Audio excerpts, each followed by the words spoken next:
minta penjelasan tentang fenomena yang ada di Jakarta beberapa hari yang lalu setelah pasca Pilgub ini banyak terjadi di masjid-masjid itu ada seruan untuk tidak mensolati bagi orang yang mendukung penista agama dan Al-Quran ini.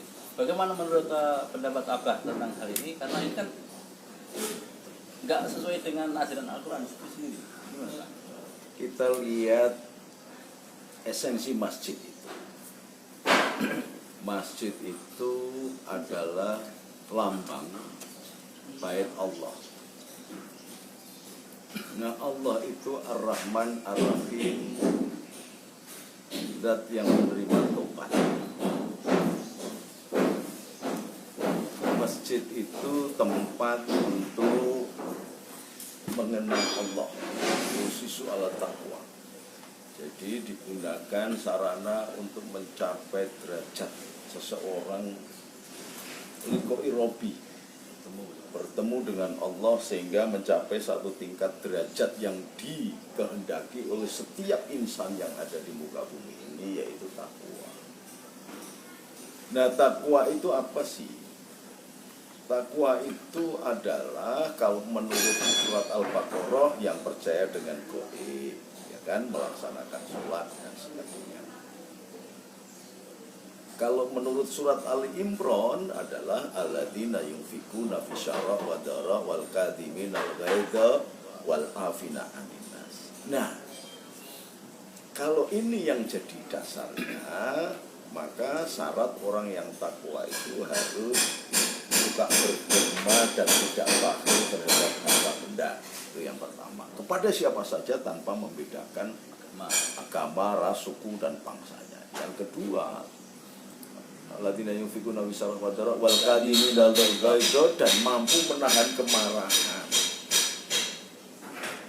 Nah, kalau mampu menahan kemarahan disebabkan karena apa? Karena saudara muslimnya berbeda pendapat, berbeda pilihan di dalam menentukan siapa gubernurnya, kemudian berlaku tidak adil.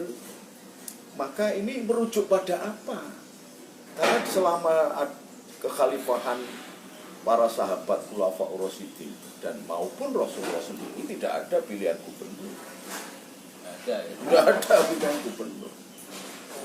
Maka merujuk dari pilihan gubernur apapun itu, kemudian tidak menisbatkan bahwa pemilihnya itu memiliki ciri yang menghilangkan hak bagi muslim kepada muslim yang lain. Artinya begini, saudara muslim itu memiliki hak terhadap saudaranya yang lain. Maka karena hak, maka saudara muslim itu memiliki kewajiban bagi muslim yang lain. Di antaranya adalah kalau diundang harus datang, kalau meninggal harus melayani. Itu dan mensolati. Nah, itu kewajiban, bukan karena emosional ya. Bukan karena emosional, karena pilihannya berbeda atau kebenciannya terhadap saudaranya karena pilihan yang berbeda atau satu hal, partainya berbeda, sukunya berbeda, kemudian berperilaku tidak adil. Ada contohnya? Enggak ada. Rasulullah suatu saat itu sedang duduk-duduk begini, kemudian ada rombongan jenazah lewat. Rasulullah langsung berdiri. Padahal agamanya beda itu. Yahudi yang memusuhi Rasulullah, sampai kemudian diprotes oleh Rasulullah. Loh, kenapa ya Rasulullah? Bukankah engkau tahu bahwa dia itu Yahudi? Kenapa engkau berdiri? Loh, saya menghormat. Loh, kenapa menghormat? Wong dia Yahudi dan memusuhimu. Karena dia sudah mati. Ketika masih hidup, maka boleh saja dia memusuhi, tetapi ketika sudah mati, itu sudah menjadi hak Allah. Kalau menjadi hak Allah, milik Allah, maka semua manusia harus menghormati dia. Nah, kalau kemudian ada yang tidak mau mensolati, ya monggo saja. Saya tidak akan mensolati, silahkan, tapi jangan kebodohannya itu dipamer-pamerkan. Itu sama sekali jauh dari ajaran fikih, dan itu menunjukkan bahwa warna khawaridnya muncul, bahwa ternyata semuanya dianggap kafir. Mengkafir-kafirkan orang itu tidak boleh. Ada seorang sahabat yang diberitahu oleh Rasulullah bahwa orang-orang yang munafik itu ini, yang kafir ini. Tetapi sahabat itu tidak pernah membocorkan itu. Bahkan ketika Sayyidina Umar bertanya tentang satu kaum, dia tetap tidak mau membocorkan bahwa itu munafik atau kafir. Karena apa? Kalau Rasulullah diberi petunjuk oleh Allah tahu bahwa seseorang ini munafik atau kafir, itu Rasulullah karena sangat dekatnya dengan Allah, bahkan kekasih Allah, bahkan diberikan satu risalah yang menyempurnakan semua agama-agama Allah di muka bumi. Tetapi sang sahabat ini dia tidak tahu, karena yang berhak menentukan kafir atau munafik itu Allah dan Rasul. Maka Sayyidina Umar juga ketika bertanya, ini kafir apa enggak? Munafik apa enggak? Dia enggak mau menjawab. Sehingga Sayyidina Umar senantiasa mensolati orang-orang, jenazah orang-orang yang meninggal, yang secara lahiriah diketahui bersahadat, berpuasa, sholat, dan melakukan amalan-amalan ala Islam. Loh, ini hebatnya Sayyidina Umar yang begitu aja dia tidak melakukan justifikasi. Sayyidina Umar yang demikian tegasnya, saking tegasnya itu sampai setan aja takut lewat di hadapannya. Tetapi lembut sesama muslim. Nah ini jangan dibolak-balik dong, tafsir ini jangan dibolak-balik. Katanya asyidda alal kufar ruhama bainahum. Lah kalau masih Islam meskipun dia memilih saudaranya yang lain. Coba kalau misalnya ada satu keluarga yang satu masih belum beragama Islam, yang dikatakan oleh orang-orang itu sebagai kafir itu. Kemudian karena dia punya saudara, terus ini saling mencintai. Karena saudara. Secara manusia saling mencintai. Kemudian nggak disolati juga. Ini kan bodoh banget. Karena itu mencintai, itu bukan hanya sekedar memilih. Nah ini perlu ada pelurusan. Jangan kemudian justru nampak Islam jadi kelihatan bodoh dan rendah gara-gara perilaku orang yang godop, orang-orang yang hanya mengandalkan emosinya saja karena satu dan lain hal. Kita bisa mengerti kok setelah perjalanan pilkada ini, jadi orang tahu siapa mendukung siapa, karena apa itu tahu. Jadi bukan karena hati nurani. Siapa mendukung siapa. Sementara di luar Jawa sana, contoh di Papua, itu calon gubernur pun non muslim, yang mengusung itu juga partai-partai Islam. Makanya ini kan jangan karena kebencianmu membuat engkau tidak adil. Adil itu kan universal. Karena al-adil itu nama Allah. Maka kalau kita diminta untuk menyandang adil, berarti menyandang nama Allah. Karena apa? Karena kita khalifahnya Allah. Maka berperilaku adil di semua daerah di kawasan Indonesia. Saya melihat kok bahwa gubernur dan wakil gubernurnya Papua Barat itu Nasrani. Tapi yang mengusung PKB, P3, PKS dan Hanura. Ini kan nggak konsekuen. Sementara di sini berteriak-teriak bahwa itu kafir, munafik dan sebagainya. Berarti surat Al-Maidah 51 berlaku cuma di Jakarta dong. Nah, makanya di situ kalau kita benci kemudian tidak adil, maka kelihatan bodoh. Dan kemudian justru nampak kemunafikan di dalam berpolitik. Jadi sebenarnya yang munafik siapa, yang kafir siapa? Ketika di sana dia menerima, di sini dia menolak. Menolak itu kafir namanya. Jadi yang kafir yang mana, yang munafik yang mana? Makanya sudahlah, jangan dijadikan masjid itu sebagai sarana untuk kegiatan politik begitu. Kasihan. Dan itu justru menunjukkan bahwa mereka-mereka itu tidak paham fungsi masjid, gitu loh. Padahal di masjid yang paling besar yang menjadi panutan umat Islam sedunia, di situ itu ada tulisan udkhuluha bisalamin amin. Masuklah engkau ke rumahku, ke rumah Allah dengan selamat dan aman. Itu bagi siapa saja yang mendatangi masjid. Nah ini kalau ada orang yang sering mendatangi masjid kemudian mereka tidak mau mensolati, ini melanggar perintah. Padahal kan ini Pak Ahok sendiri itu kan sudah melakukan hal itu, artinya beliau itu lebih Islami sebenarnya. Ya itu tidak usah terlalu ke dalam di situlah. Konsep Islam itu kalau ada orang berbuat salah kemudian meminta maaf, maka kewajiban kita memaafkan. Itu dalam suatu saat Rasulullah pernah terjadi mengalami satu peperangan antara Islam dan Islam. Maka Rasulullah dituntun oleh Allah ketika perperangan terjadi antara saudara Islam dan Islam. Ini peperangan loh. Maka damaikanlah. Ketika tidak mau salah satu tidak mau damai, maka seranglah dia yang tidak mau berdamai. Nah ini persoalannya apa? Wong ini bukan peperangan, ini hanya sekedar pilkada aja kok kemudian begitu. Maka saya minta berdamailah. Sekurang-kurangnya berdamailah dengan hati kalian sendiri.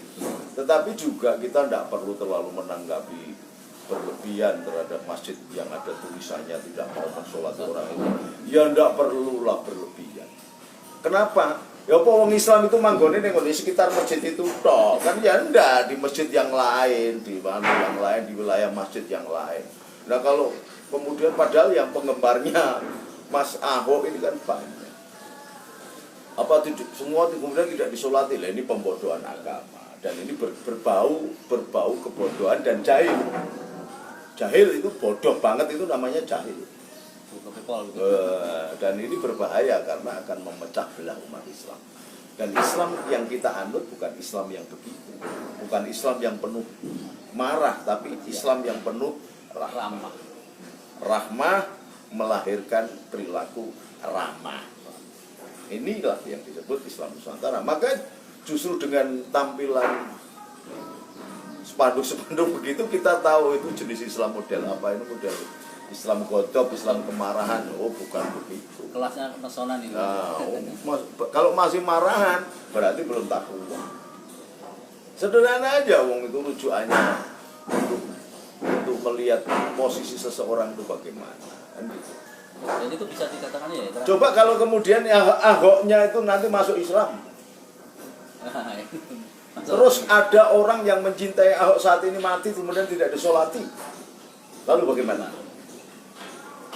Itu Allah Azizul Hakim. Allah lah hakim yang paling mulia. Innallaha ghafurur rahim. Jadi di arsana itu tulisannya innallaha ghafurur rahim, bukan innallaha azizul hakim. Jadi pengadilannya, hakimnya, hukumnya, penegasannya itu didahului oleh rasa cinta dan kasih. Itulah Allah. Maka orang yang taruh dengan Allah mendekati Rahman Rahimnya senantiasa menebar kedamaian dan cinta, bukan menebar kebencian dan godok gitu loh. Jadi udahlah, pilkada hanya memilih seorang gubernur aja. Nah persoalannya kan gampang. Kalau tidak mau milih Ahok karena agamanya berbeda, jangan katakan kafir. Pilih Jarot itu. Ya, pilih aja wakilnya Islam, Jarot, selesai.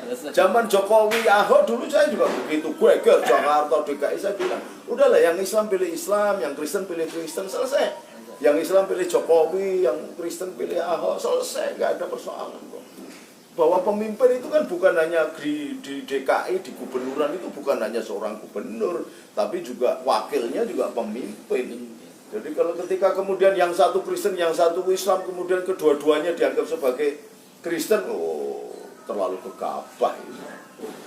Dan itu di Jakarta sendiri itu sangat fenomenal sekali kejadian seperti itu. Contoh si Pak Ahok sendiri itu kan melakukan safari bangun masjid, mengumrohkan orang. Sebenarnya beliau itu kan sudah melakukan yang surat Al-Imran itu, migunani tempat orang lain. Ya, bahwa itu dilakukan dengan ikhlas atau tidak hanya Allah yang tahu, ya kan?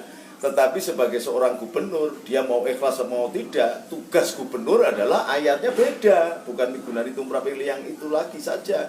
Tetapi summa ja'alnakum khulaifa fil ardi nadhira kaifa ta'malun, dengan rujukan hadisnya kuntum khairal ummat ukhrijat linnas wa ta'muruna bil ma'ruf wa yanhauna 'anil munkar.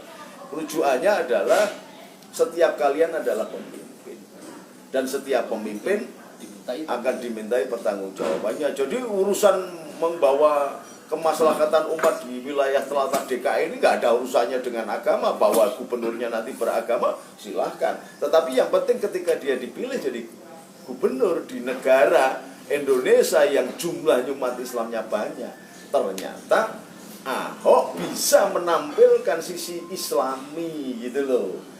Gue kelas apa enggak itu urusan dia dan Allah gitu loh. Tetapi terbukti dia sudah ngumroh ke banyak marbot, membangun banyak masjid, melakukan kegiatan-kegiatan, jangan dinisbikan semua. Gitu loh. Jadi kalau kita mau adil, ya berperilakulah seperti orang Islam yang baik, karena adil itu nama Allah. Jangan kalian menutupi, kemudian karena tidak masuk ke partainya, repot nanti. Allah itu menggerakkan hati orang itu sedemikian cepat dan semaunya Allah. Maka sampai ada doa ya muqallibal qulub tsabit qalbi ala dinika wala ta'at. Nah, siapa yang paham bahwa Sayyidina Umar itu kemudian masuk Islam? Padahal kerasnya kayak begitu. Siapa yang ngerti bahwa Umar yang lain namanya Amr bin As ini bisa masuk Islam? Siapa lagi Umar yang ketiga ini masuk Islam? Tidak ada. Tetapi Rasulullah mendoakan. Nah, kalian harusnya umat Islam yang ada di Jakarta ini mendoakan. Besarkanlah Islam di Jakarta ini dengan Ahok. Begitu loh. Kalau doa sudah dilakukan kok belum mandi, doa lagi. Belum terkijabah, doa lagi. Nah, itu perilaku orang sabar. Nah, kalau kemudian memang dia tidak masuk Islam, loh, apakah sekedar tugasmu itu hanya untuk orang Islam saja? Tugasmu di muka bumi ini tuh menebarkan kebaikan bagi semua orang. Tetap, apalagi kalau kemudian ditarik bahwa konsep Islam itu adalah taslim, berpasrah diri kepada Allah. Maka semua risalah agama yang ada di dunia ini dalam koridor pengertian itu Islam. Gitu loh. Janganlah kita kemudian dan ayat-ayat yang cetha itu kan menunjukkan bahwa padanan kafir itu kan syukur. Iya, lain syakartum wazidanakum walain kafartum inna lillahi wa inna. Kata-kata kafir yang cetha itu ditujukan kepada kafir Quraisy, bukan agama-agama yang lain. Itu ditujukan asbabun nuzulnya dari surat Qul ya ayyuhal kafirun itu saat itu datangnya di mana? Di Mekah. Ditujukan asbabun nuzulnya untuk kafir-kafir Quraisy. Jadi bukan untuk semua yang orang yang sudah beragama. Ini pengertian-pengertian ini memang harus diperdalam. Tetapi oke lah, itu sudah lah. Jangan sampai dan ini sudah mendekati zuhur. Yang penting jangan hanya ngomong saja, kita ambil wudu, sholat zuhur. Itu Mas Dakun. Assalamualaikum warahmatullahi wabarakatuh.